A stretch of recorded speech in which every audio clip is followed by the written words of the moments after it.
امام حسین علیہ السلام جب مکے سے عراق کی طرف رواں ہوئے تو 2 منزلوں کے بعد تیسری منزل پہ قیام کیا، اور جب پھر سے سفر کرنے لگے تو اپنے بھائی حضرت عباس علمدار سے فرمانے لگے، اے عباس، یہاں سے جتنا ہمیں پانی چاہیے اس سے 4 گنا زیادہ پانی لے کے آگے بڑھنا۔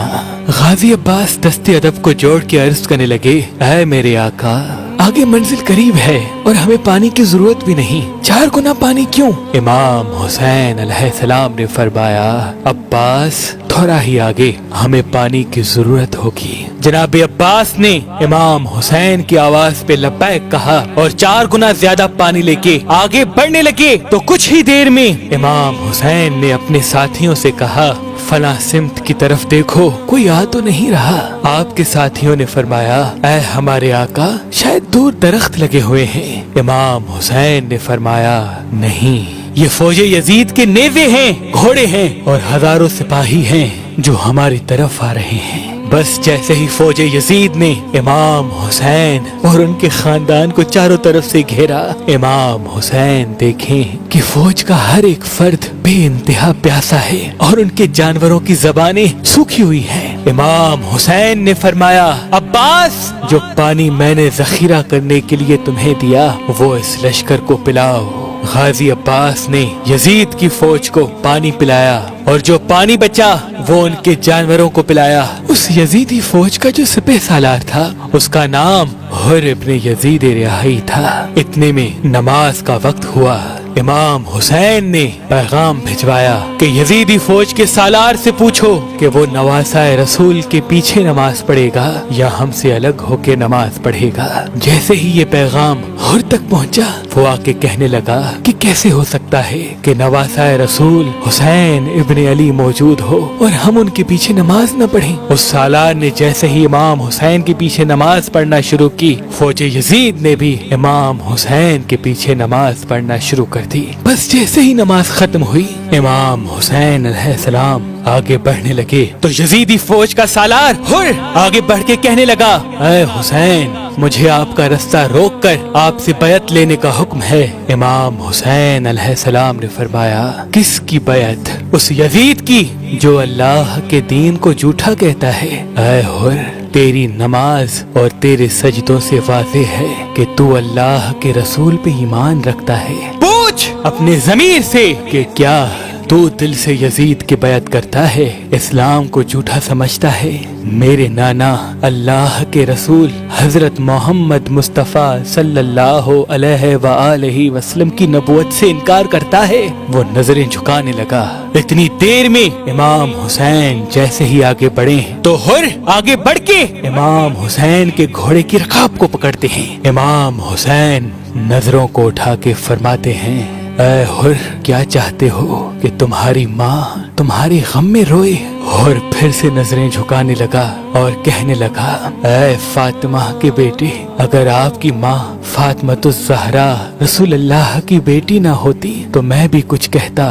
امام حسین نے حر کی نگاہوں کو دیکھا کہ اس کے دل میں آل رسول کا عشق ہے۔ پھر آپ فرمانے لگے، اے حر، ہمارے ساتھ چلو، ہم اپنی منزل پہ خود رکیں گے۔ اور کی اتنی مجال نہ تھی کہ امام حسین کو کچھ کہہ سکے، اور یوں امام حسین اور ان کا خاندان اور پیچھے پیچھے فوج یزید چلتے چلتے ایک جگہ آ کے رک گئے۔ امام حسین نے چاروں طرف دیکھا، جناب عباس سے فرمایا، عباس جاؤ پوچھو اس زمین کو کیا کہتے ہیں۔ لوگوں نے کہا، نینوا کہتے ہیں، ماریا کہتے ہیں۔ ایک بوڑھا آ کے یہ فرمانے لگا کہ اس قافلے کو کہو کہ یہاں سے چلا جائے، کیونکہ اس زمین کو کرب و بلا کہتے ہیں، یہ زمین مصیبتوں کی زمین ہے۔ امام حسین علیہ السلام نے فرمایا، اس زمین کا مالک کون ہے؟ آس پاس کے لوگ جو اس زمین سے تعلق رکھتے ہیں آنے لگے۔ پھر بنی اسد کے لوگوں سے 60,000 درہم دے کے اس زمین کو خرید کیا۔ کیا اور جناب عباس سے فرمایا عباس خیمے نصب کرو۔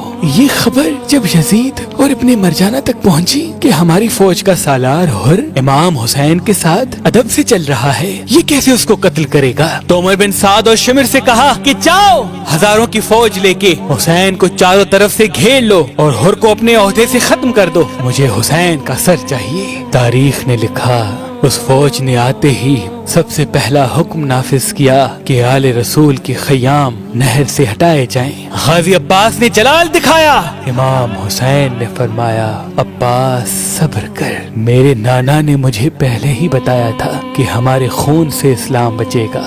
دنیا نے رسول اللہ کے خاندان کی شجاعت تو دیکھی ہے، اب رسول اللہ کے خاندان کا صبر دیکھے گی۔ نہر سے خیام کو ہٹایا گیا اور 7 محرم کو امام حسین کا پانی بند کیا گیا۔ جیسے ہی 7 محرم سے 8 محرم 9 محرم تک حضرت حر نے دیکھا کہ سب سے پہلے رسول کے نواسے کا رستہ میں نے روکا ہے، کیا منہ دکھاؤں گا اللہ کے رسول کو، کیا منہ دکھاؤں گا ان کی بیٹی کو جب روز محشر اللہ مجھ سے سوال کرے گا، حسین کے قاتلوں میں میرا نام آئے گا۔ اور جناب حر اپنے خیمے میں سنتے ہیں کہ امام حسین کے خیام سے معصوم بچے ہائے پیاس ہائے پیاس اللہ تش کی صدائیں بلند کر رہے ہیں۔ جناب حر اپنے سر کو پیٹتا ہے اور چیخ کے روتا ہے کہ اے اللہ مجھے معاف کرنا۔ بس جیسے ہی 10 محرم کا سورج طلوع ہوتا ہے اپنے بیٹے سے کہتا ہے کہ میرے ہاتھ کو رسیوں سے باندھ اور مجھے میرے آقا حسین کی خدمت میں لے کے چل۔ امام حسین علیہ السلام کے قدموں میں بیٹھ کے جناب حر فرماتے ہیں اے نواسہ رسول، اس غلام کو معاف کرنا، میں آپ کے قدموں پہ قربان ہونا چاہتا ہوں، میں آپ کے قاتلوں میں شامل ہونا نہیں چاہتا۔ امام حسین علیہ السلام نے جناب حر کو دیکھ کے فرمایا اے حر، رہتی دنیا تک میرے چاہنے والے تجھے سلام کریں گے کہ تو دنیا کی دولت کو ٹھکرا کے رسول اللہ کی شفاعت پانے کو چلا ہے۔ اے حر چلا جا، میں نے تمہیں معاف کیا۔ جناب حر رو کے کہتے ہیں میں آپ کے قدموں پہ قربان ہونا چاہتا ہوں۔ جیسے ہی جناب حر کو اجازت ملی، آپ کا بیٹا کہنے لگا اے میرے بابا، یہ مجھ سے برداشت نہیں کہ میں زندہ رہوں اور میرا بابا میرے سامنے شہید ہو جائے، پہلے اجازت مجھے دیجیے کہ میں میدان میں جاؤں۔ جیسے ہی جناب حر کے بیٹے کو اجازت ملی، آپ میدان میں گئے اور شیر کی طرح حملہ کیا۔ فوج یزید حیرت سے پوچھنے لگی کہاں یہ لاکھوں کی فوج اور کہاں یہ معمولی سا بچہ، کیوں مرنے کے لیے آئے ہو؟ حر کے بیٹے نے کہا اے بدبخت، تم دنیا کی دولت کے طلبگار ہو اور ہم رسول اللہ کی شفاعت کے، یہ جسم تو ختم ہونے کا نام ہے، ارے یہ دنیا تو امتحان ہے۔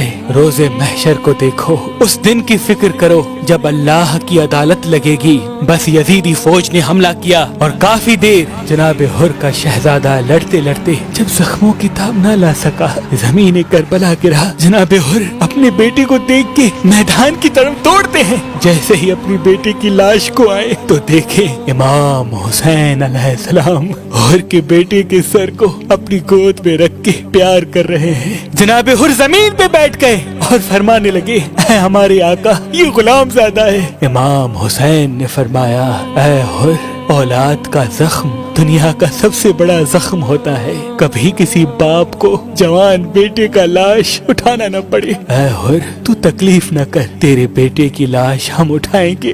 بس جناب حر بھی میدان میں آ کے شیر کی طرح کہنے لگے اے ظالموں، دیکھو میں تمہاری فوج کا سالار تھا، لیکن میرا ضمیر مجھ سے جھنجھوڑ کے کہنے لگا کہ یہ حسین جنت کا سردار ہے، اللہ کے رسول نے فرمایا تھا کہ میرے حسین کا خیال رکھنا، اس کو تکلیف نہ دینا۔ اے لوگو، یہ رسول اللہ کا خاندان ہے، اے لوگو ان کی رگوں میں رسول اللہ کا خون بہتا ہے، کیوں اپنے مقدر میں دوزخ کو لکھتے ہو؟ خدا کی قسم، یزید کی دولت، یزید کی طاقت اللہ کی طاقت کے سامنے کچھ بھی نہیں۔ اتنے میں شمر اور عمر بن سعد کہنے لگے کہ کہیں یہ ہماری فوج کو باغی نہ کر دے، جاؤ حملہ کرو، اور چاروں طرف سے جناب حر کو گھیر لیا۔ جناب حر شیر کی طرح فوج یزید کو فنار کرتے رہے اور بالآخر